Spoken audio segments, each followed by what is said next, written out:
ओम शांति। 5 जनवरी 2024 की साकार मुरली से होमवर्क।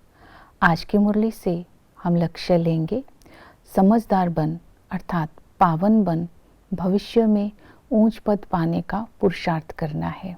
ऊंच पद पाने के लिए श्रीमत पर चलना है, याद में रहना है और सेवा में बिजी रहना है।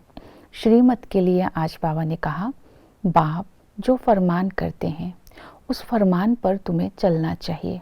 बाप की श्रीमत पर चलने से ही तुम्हारा कल्याण होगा।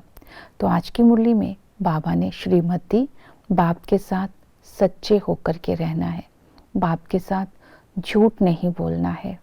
निश्चय बुद्धि बन करके रहेंगे तो तुम्हारी विजय निश्चित है। ड्रामा के ज्ञान को स्मृति में रखकर सदा ही अचल रहना है।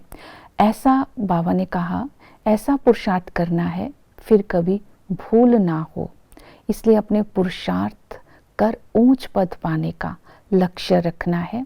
बीती बातों को बीती कर देना है अर्थात चिंतन में नहीं लाना है और अपना सच्चा सच्चा चार्ट बाबा को देना है। तो ये आज की फरमान है, ये बाबा की श्रीमत है। तो जितना ये श्रीमत पर चलेंगे, बाबा ने कहा, उतना तुम्हारा कल्याण होगा। अर्थात आत्मा के अंदर सच्चाई सफाई का संस्कार होगा जिसके आधार पर आत्मा का प्यूरिफिकेशन होगा। याद के लिए बाबा ने कहा, अपने को आत्मा समझ मुझ पाप को याद करोगे तो मैं गारंटी करता हूँ कि तुम्हें तुम्हारे सब पापों से मुक्त कर दूंगा और भविष्य में तुम्हारा ऊंच पद होगा।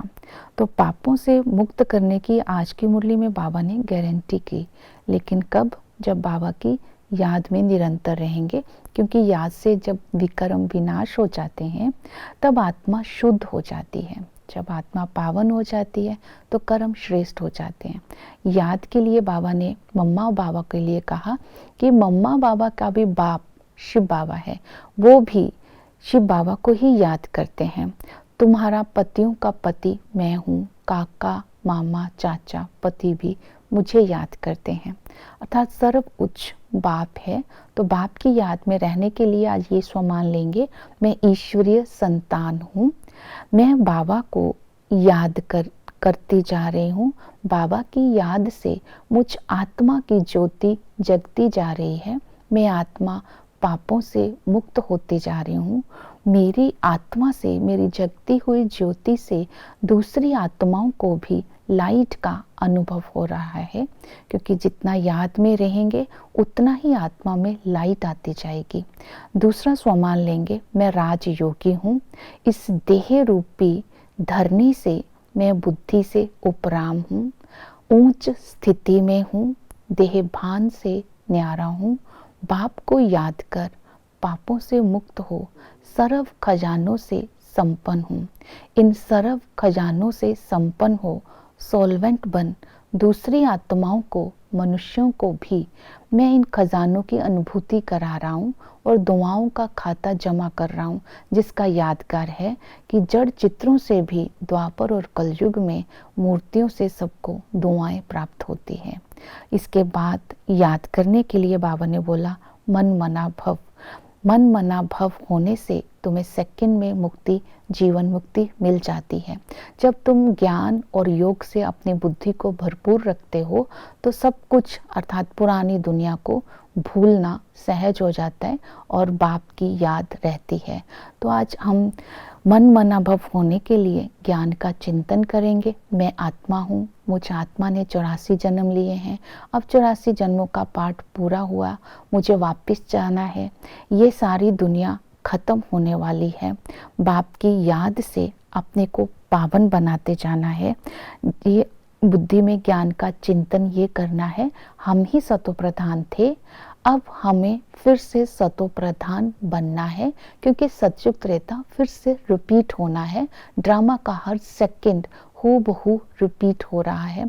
तो ज्ञान होगा तो योग भी लगेगा और आत्मा शुद्ध होती जाएगी।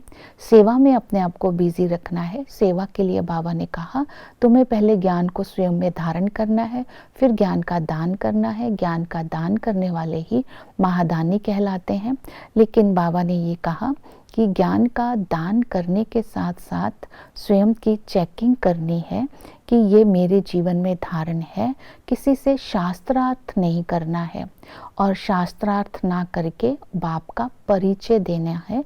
मंदिरों में जा कर के बाबा का परिचय देना है। उनको बताना है कि आत्मा को कैसे सेकंड में जीवन मुक्ति मिलती है। शिव बाबा का परिचय देना है कि वो ही दाता है, वो ही मुक्ति जीवन मुक्ति देता है। बाबा की महिमा करनी है।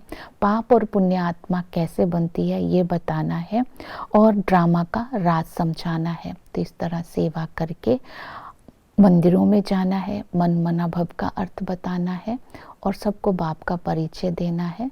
तो जैसे याद में बिजी रहेंगे, सेवा में बिजी रहेंगे तो हमारे कर्म श्रेष्ठ होंगे, तो हम भविष्य में ऊंच पद पा सकेंगे। ओम शांति।